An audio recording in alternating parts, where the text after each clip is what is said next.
Test. Hello. Okay, thank you. We got it now. That's working. Closed caption too much. Nothing's coming in. Enjoy it. Oh wait, that's not words. Hold on. Words. Hello. Hello. Did it try up anyway? You see talking sparkboard already? Okay. That should be fine then, right? It's fine? Yeah. Okay. Was that your question or is that what you're gonna say? No, it wasn't.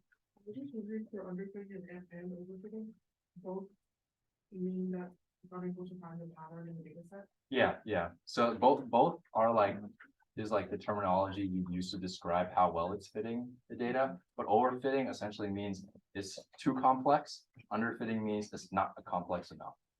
Right? So like one would be underfitting, right? Because it's completely ignoring the pattern. And then 6 and 10 are overfitting because it's trying to match it as closely as possible. Does that make sense? Yeah. Okay, so what we just looked at was a regression, but what would overfitting and underfitting look like with classification, right? Is there such thing as overfitting or underfitting, and what would it look like? So let's talk about some ways we can address overfitting. So an easy way to address overfitting has to do with our data. And as you can see, this big rectangle represents all of our training data. And then in this next slide, I split up the entire training data into 3 portions, or I guess technically 2, I don't know. But yeah, we have validation data, test data, and then now we have training data, but it's a lot smaller now because we set data aside. And this is an important concept because the model frequently sees and learns using the training data. But it shouldn't be able to see the validation or testing data. And that way we can accurately get a representation of the model's actual accuracy on examples it hasn't seen before. And using the validation data, we can test parameters without testing it on the training data or the test data. So if you think back to the red and green lines, the extra point that we plotted to kind of test the difference between the two's accuracy was a validation point. But obviously with the validation data, you're gonna have more than just 1 point. You're gonna have like a lot more.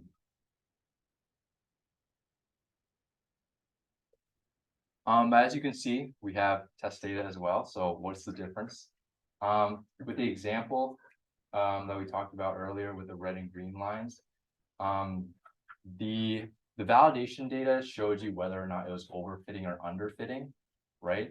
So validation data is more for making your model more accurate. But with testing data, it's to test how accurate it is when you completely finish the training. So now that we've talked about different categories of data, let's answer our initial question on how we can address underfitting or overfitting. And the way we can address this is to simply use or to simply divide your data into separate groups where the training model or the model only gets to see certain groups at a time.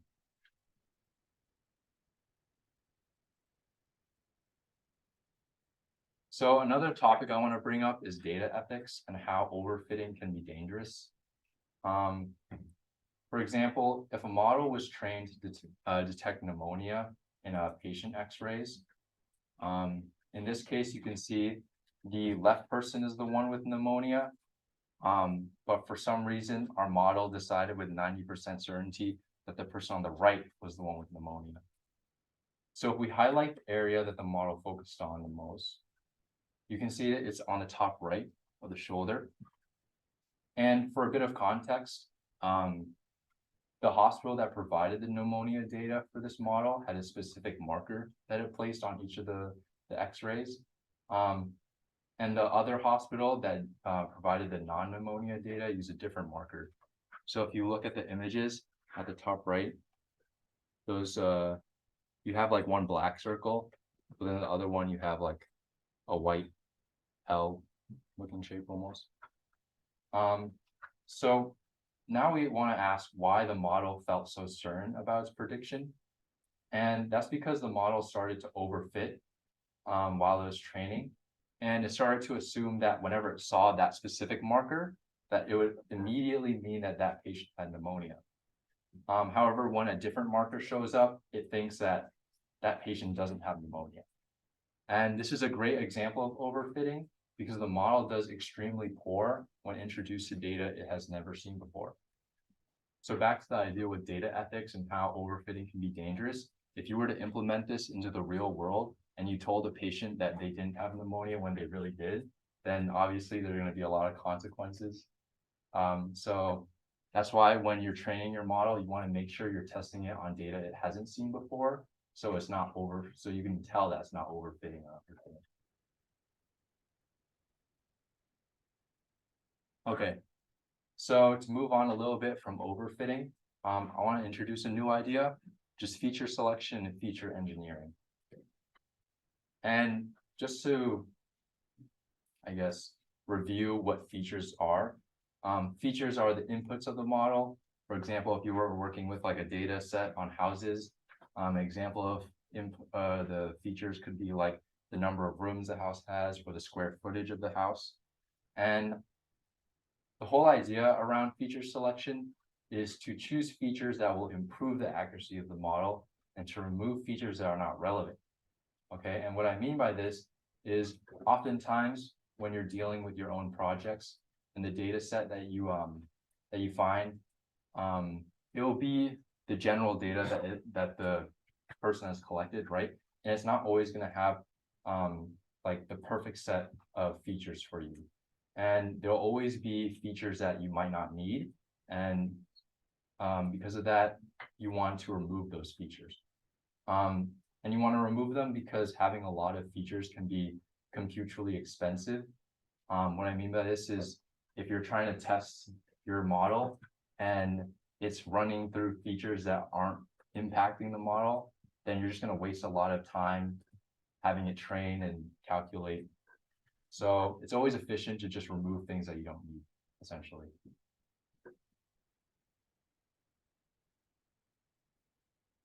So the typical techniques, again, are the idea that feature selection is to remove features.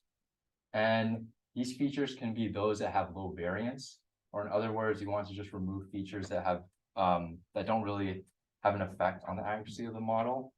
You can also remove features that have low correlation. And what I mean by this is if you have a certain idea and there are data points that don't really correlate with your idea, then you can remove those, obviously. Another idea is sequential feature selection. You have forward sequential feature selection, which is essentially starting with an empty set of features and then incrementally add one feature at a time and then evaluate the model's performance after each addition. And then backward sequential feature selection is a very similar idea.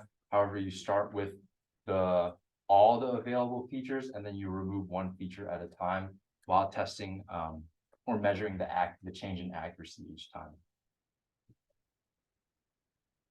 And then again, all these techniques are just to find what features are not impacting the model. So if you can remove a feature and your accuracy is the same, then that means that you can just remove that entirely.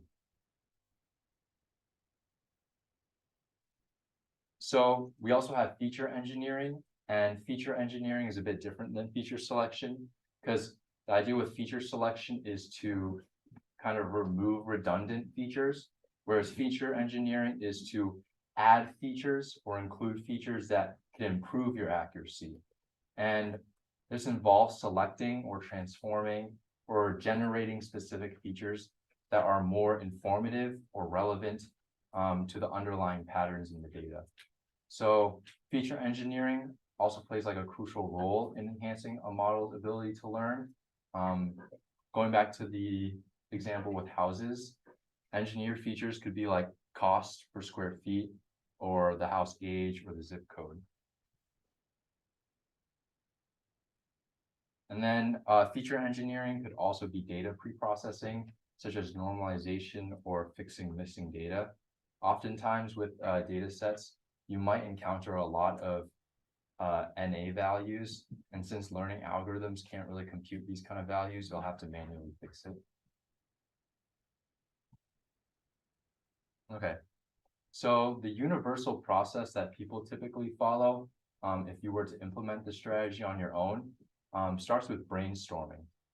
You really want to stop and think about what variables will affect the accuracy of your model. And after you brainstorm, you want to decide which features to include or create. After that, you want to test the impact of these new features, and then figure out if you want to include it or not. And then after you do this process, you just repeat it, and then eventually you'll just have a more and more accurate model. Relating to that, I also want to talk about improving the outcome, or in other words, improving the accuracy. Improving the accuracy can come in the form of debugging or learning, or debugging a learning algorithm. So let's say you start with having a data set and have already applied a machine learning algorithm, and then you get, let's say, an error rate of 11%.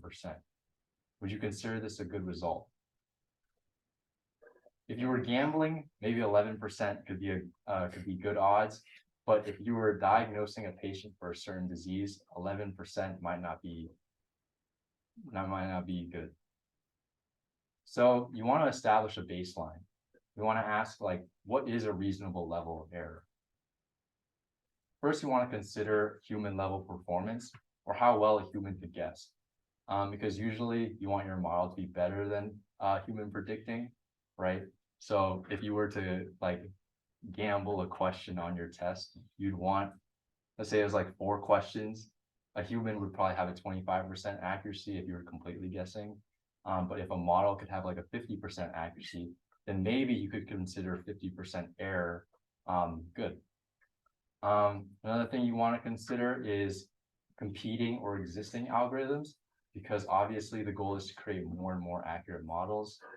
And similar to human level performance, you want to compare the model's accuracy to educated guesses. This is just to test different ways we can compare the model's accuracy. So if we look at this table, we have 3 different cases which had some form of change, whether that be in the features you have or the parameters. And each change is assigned to each case. And as you can see, we have the baseline error rate, we have the training error rate, and then we have the validation error rate. The one thing I want to point out is how the training rate and the validation, or the training error rate and the validation error rate are different from each other. And the reason for that comes from bias and variance. So to talk about what bias really means, bias refers to the error introduced from using an overly simplified model. Bias essentially represents the model's tendency to underpredict or overpredict the true values. Some characteristics of this can be high bias leading to underfitting, where the approximated line is like too simple to capture the underlying patterns in the data. Another characteristic could be the model being overly generalized or unable to adapt to the training data, which leads to poor performance on both training and testing data sets. Bias can also result from using an overly simplistic model, which ignores relevant features or makes strong assumptions about data that aren't true. Variance, on the other hand, refers to the error introduced by the model's sensitivity to small fluctuations in the training data. Essentially, this just means that it represents the model's ability to fit random noise into the training data. Some characteristics, again, are that high variance typically leads to overfitting, where the model is overly sensitive to training data or like changes in the training data. Variance can also result from using a very complex model or not having enough data to support the complexity of the model. And as you can see here, we have different levels of overfitting and underfitting, and how the error rate can change between high bias and high variance. So as you can see, as the model gets more complex, the error rate is going to be a lot higher for the validation data in examples with a high variance. And then as the model gets more complex, the training error is going to get a lot lower in examples of a high variance. So how can we address this? Well, some things we can include are trying to get additional features or adding polynomial features. You could also try decreasing regularization or use larger models. And then similarly, we can get more training samples or try a smaller set of features.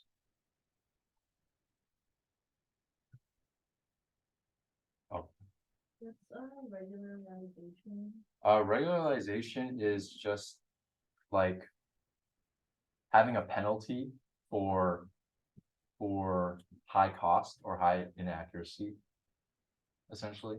So like if you say the difference between the approximated and the predicted, if it's like too high, you're like penalizing it, the model for higher inaccuracy.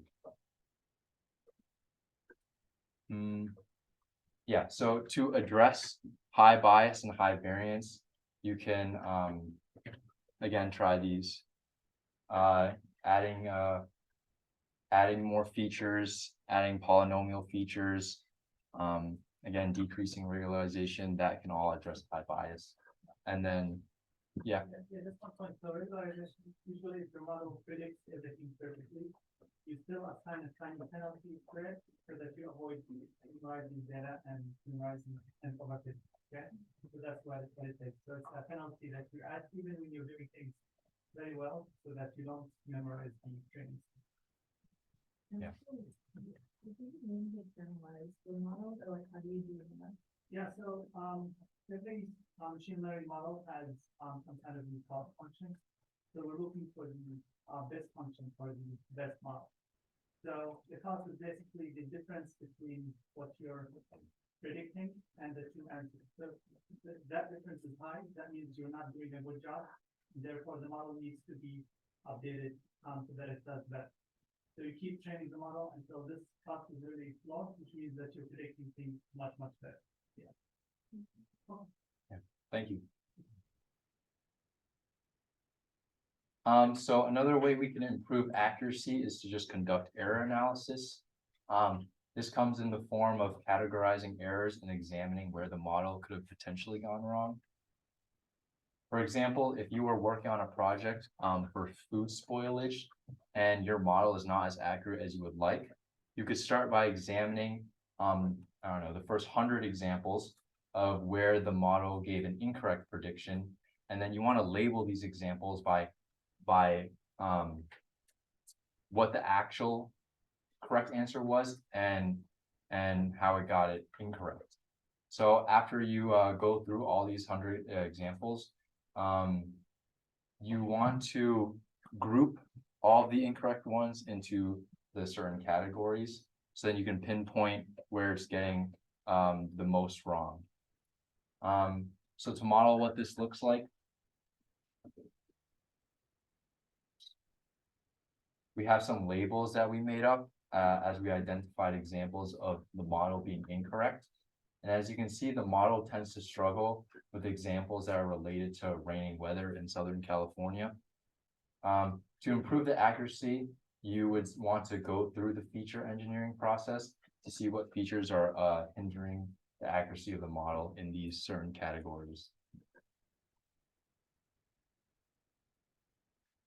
Does anyone have any questions so far? Okay. So another way to improve accuracy is to choose the best learning algorithm. A way to do this is to just start simple, use traditional learning algorithms, such as supervised learning algorithms. And another good resource to look at is just the SK Learn guidelines.